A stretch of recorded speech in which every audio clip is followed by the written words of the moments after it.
We live in a world today where there are several 100 million people starving to death. They're starving to death right now. All over this country today, there is a certain demoralization. And the demoralization is that some people believe that what goes on in the White House and what goes on in the Congress reflects the will of the American people. And by assembling here today, as the Rainbow Coalition and as other groups from 46 states in America, what we are saying very loud and clear is that Ronald Reagan and his billionaire friends do not represent America, but we do. In some of the largest cities in America, 50% of the kids are not graduating high school. The cost of college education in this country is zooming up, so you have to be a wealthy person to send your kid to college. There was once a dream that my parents had and many people's parents had, that if you work hard and go to school, you can get a college education. But what people like this gentleman do not know is, for example, that in Scandinavia, in Sweden, you've had socialist governments for decades, that in fact that country is probably, in most respects, more democratic than the United States. They have 80 or 90% of the people voting. They have strong labor unions. They have a more open media. They have a healthcare system guaranteeing healthcare to all of the people. Not to say that that's a utopia. But at a time when the wealthiest people of this country have seen a tremendous increase in their income, while at the same time the standard of living of working people and poor people has declined, I will be damned if I will vote for a proposal which will stick it to the middle class and the working people. And Mr. Speaker, I've got a problem. I've got a problem with a president and a Congress which allows 5 million children to go hungry, 2 million people to sleep out on the streets, cities to become breeding grounds for drugs and violence. And they say, we're getting tough on crime. If you want to get tough on crime, let's deal with the causes of crime. Let's demand that every man, woman, and child in this country have a decent opportunity and a decent standard of living. Let's not keep putting poor people into jail and disproportionately punishing blacks. While our children go hungry and sleep out on the streets, lack adequate health care or educational opportunity, the wealthiest people in this country have grown far richer while their tax burden has declined. We have an approach to campaign financing which, to a very large degree, allows wealthy people and major corporations to buy and sell politicians.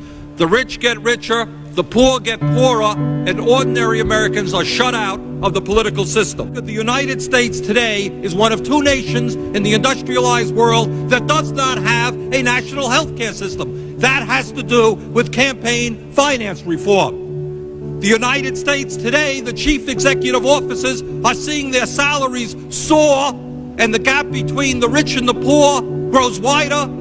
10 million Americans are unemployed. That has to do with campaign finance reform. The system, by and large, is owned and controlled by big money interests, and the President of the United States and much of the Congress does the work of protecting the big corporations and the wealthy people who control the economic and political life of this nation. This country, this great country, this democracy, is evolving into an oligarchy.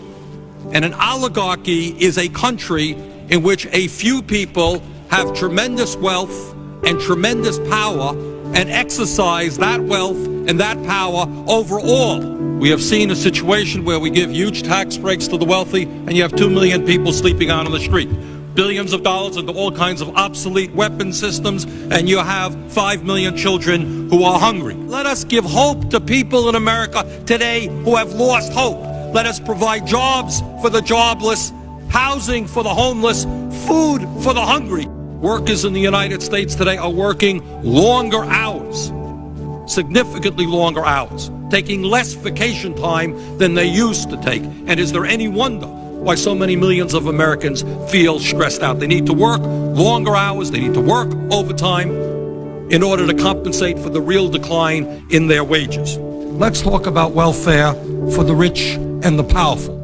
Now, we start off from a proposition that the wealthiest 1% of the population in this country owns more wealth than the bottom 90%. When we talk about the growth of the economy, what we should ask ourselves is who is gaining that income. And what is clearly going on is the lion's share, the overwhelming amount of the growth in income is going to the very, very wealthiest people while the vast majority of the people are seeing a decline in their real incomes. I find it ironic that it is the taxpayers of this country who are going to have to bail out banks that have made billions and billions of dollars investing in Asia. Is it morally right that CEOs of large corporations now make over 500 times what their workers make and seem to make more money to the degree that they lay off American workers? Walmart has replaced General Motors as the major employer in America, paying people starvation wages rather than living wages. We can fight terrorism, protect the American people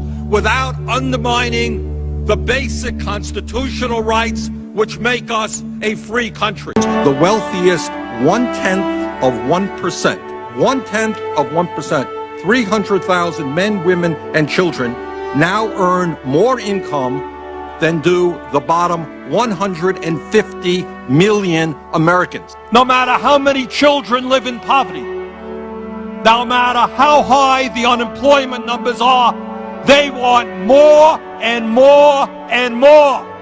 And I say enough is enough. And you want to know why the American people are cynical about what goes on in Washington? You want to know why the Congress of the United States has an extremely low level of support or favorability? It is because the American people know they are getting ripped off. You got millions of people today who are working longer hours and their income is going down. Their wages are going down. This grotesque level of inequality is immoral, it is bad economics, it is unsustainable. This type of rigged economy is not what America is supposed to be about. This has got to change. And as your president, together, we are going to change it. When we stand together, there is nothing that we cannot accomplish. And I pledge to you that every day I will fight for the public interest, not the corporate interest. I will not abandon any segment of American society, whether you're gay or black or Latino, poor or working class, just because it is politically expedient at a given time.